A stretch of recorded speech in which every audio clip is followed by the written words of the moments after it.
Day 16 of daily YouTube videos, my 100 daily journey. Welcome. If you're new, I'm Marina. I'm here to remind you that the life you desire and deserve is just one leap away. And today, I think it's the perfect day to talk about this video is going to be for women creators, whether you're an online content creator, you have your online business, or you create content for someone else, creatives in general. We're going to talk about when you have a lot of creative energy, how to best manage that energy to create the quality and quantity of output that you know you're capable of. Because for so long, I was just I felt like I was constantly chasing a standard and I was always falling behind my schedule, my expectation, my to-do list. It took me a while to get the hang of it, but mostly understand how my energy works. And I know we're all different, but there are patterns that recur in that, especially if you're a woman and you have a period, you're going to notice that throughout the month, you're going to have like a window where you're highly creative, a window where you're highly energetic, a window where you're highly sociable. Like, especially if you're an introvert like I am, you're going to find that you have that ovulatory phase for most people, but it doesn't mean it's the same for everyone. But you have those few days where you're extremely like reaching for engagement with not talking online, just engaging with people that if you're an introvert might feel unusual, but you do have those days. So you see, we have energy changes in quantity and quality throughout the month, and really understanding how yours fluctuates, it's gonna serve you and also the people you serve, because the more fun, the more enjoyment, the more pleasure, the more ease you can find in your work, the more your content, whatever you create, is gonna carry that energy and people are gonna feel it. And today was a perfect day to talk about it because today is day one of my period.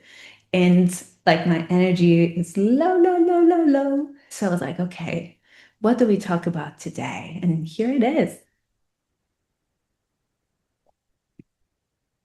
So, as I said, I recommend paying attention. Pay attention throughout the month. It's gonna take a while, but you will notice patterns. Pay attention to when throughout the month you have um, that surge of energy and what kind of activities you feel drawn to or come easier to complete and get done. Like, for example, if you if you post on social media, like I'll give you my own example. So I noticed that every month there is like a window where I could write an entire month worth of content.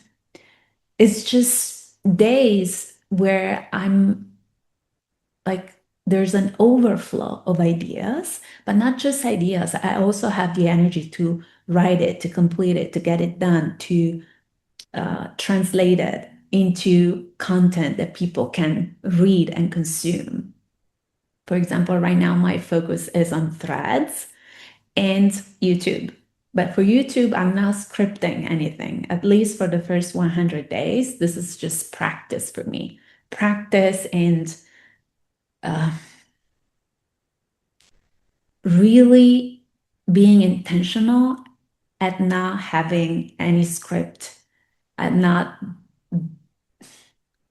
and not being performative in any way. I just wanted freedom to come online and show up and tell you stories and what I've learned and lessons from my work, from my life, and find the threads and see what resonates, what's most helpful, and then start to become more strategic with it. But the first 100 days are unscripted. But on threads, of course, I have a strategy there.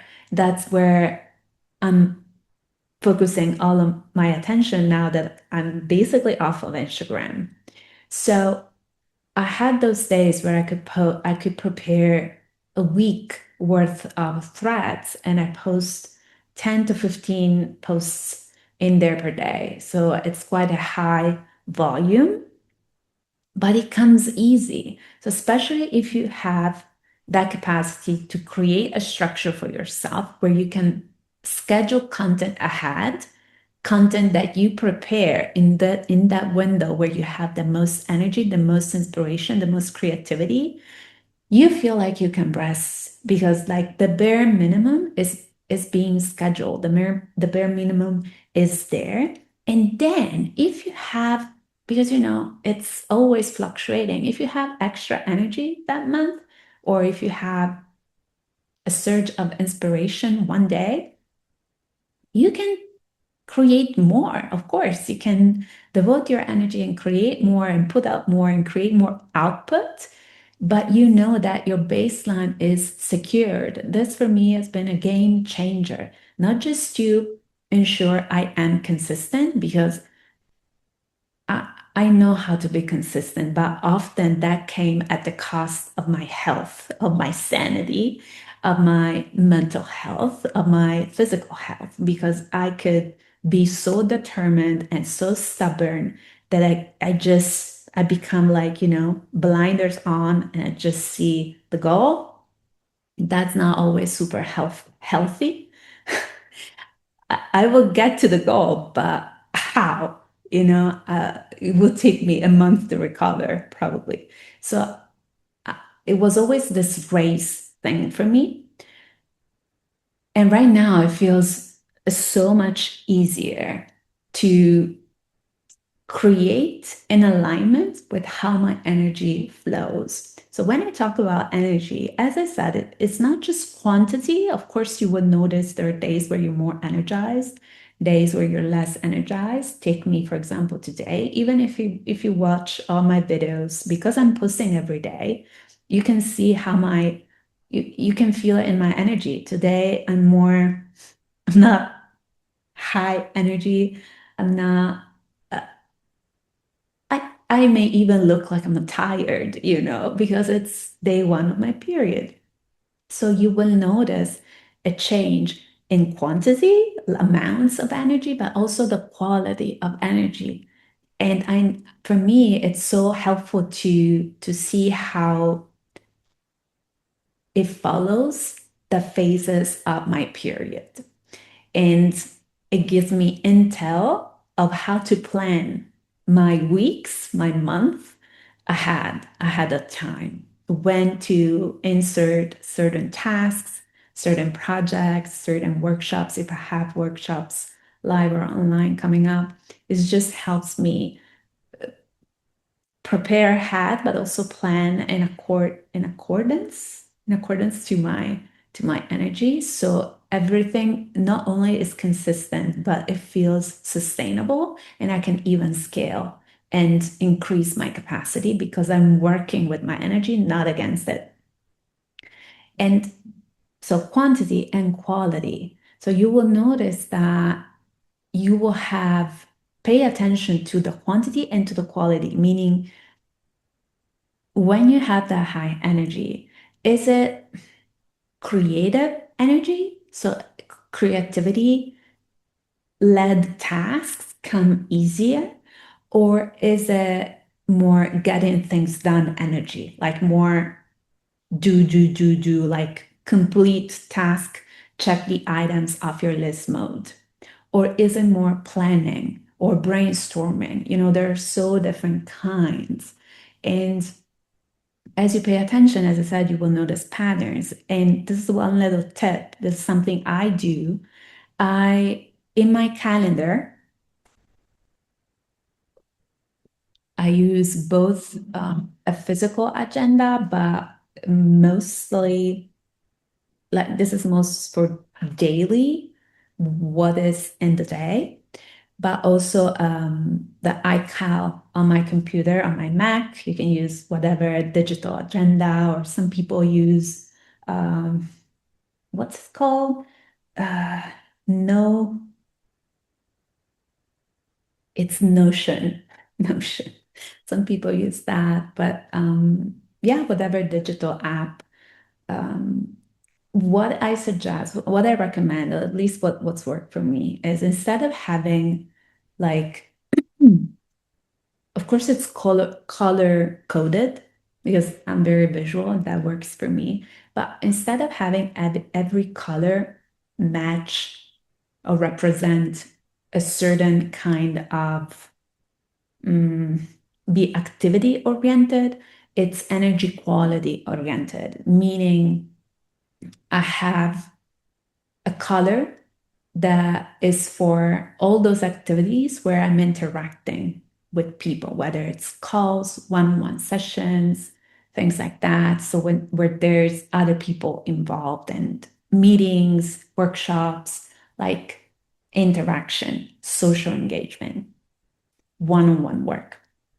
Then I have another color that it's for brainstorming or researching or coming up with ideas. And I have another one for content creation, writing. So I know there are days where, so writing, for example, isn't something that comes natural to me as talking out loud is, but it's a skill I've been tuning. It's a skill set I've been expanding and practicing in, and it started to become more natural, more even enjoyable, but it's not something I naturally do or know how to do. So I'm mindful of harnessing that skill and focusing on that skill and content writing, landing page writing, email marketing writing, all of that. When my energy is in sync with that, is the best prepared for that kind of activity. Then, of course, there are activities that you can do in your sleep, of course. But what I suggest is using, if you're visual like me, color coding based on the quality of and the kind of energy, that those kind of activities, that cluster will ask from you, will require from you. And I'm thinking if there's more I wanted to mention, but I think this is as simple as it might sound, it's been the greatest, most efficient way to plan my work according to my energy. So if we were uh, to come up with like a three-step formula for this, I would say first, pay attention. Pay attention throughout the day, and especially if you're a woman throughout the month, because our energy follows mostly monthly cycles. It changes throughout the month. One, pay attention. Two, notice the quality, the kind of energy, creative energy, planning energy, brainstorming energy, and in which phase of the month, of the day, you naturally have capacity for that kind of energy. You naturally have that kind of energy. And the quantity, the levels, like also based, of course, on situations, engagements that you have, like regularly in your month, in your weeks, quantity and quality. So this is step two. One, pay attention. Two, notice the quality and quantity and the patterns and when they occur and recur. And three, scheduling your tasks, especially if you're creative, if you create content, according to your energy and see how it feels, see how and what that changes for you. This is a very, probably not very, but more practical video, less bit different from the other videos, but today I was really, it came naturally for me to talk about it because I am in that situation where I have low energy and I did not batch, you know. Um, Batching is going to be your savior, for those times or days where you don't have the capacity for it. But for me, because for this 100 daily YouTube video journey, I'm trying not to batch at least for the first 100 days because I want this to be a practice I get to show up to every day and work with it. Just be with it every day. I'm trying not to batch. I've done it a couple times so far, this day 16, just because I was traveling. I knew I wasn't able to record that day, but mostly I'm keeping it day to day. Of course, after that, oof, yes, I'm going to be batching and take account of my energy. But this is like an experiment for me. And it's also fun to see how differently you show up and what naturally you have capacity to talk about and share about based on how you're feeling, where you're at on that day. See, today I had capacity to talk about something more structured and specific because I had low energy. So for me to have, usually it is unscripted, but to have like one bullet point, I wrote energy month, amount and quality. That's it. At least to have that anchor and to know this wasn't going to be a long video. I don't know how many minutes, but this isn't a long video. It was going to be super helpful and supportive for me to show up. So I hope this was helpful. And you guys, I will see you tomorrow.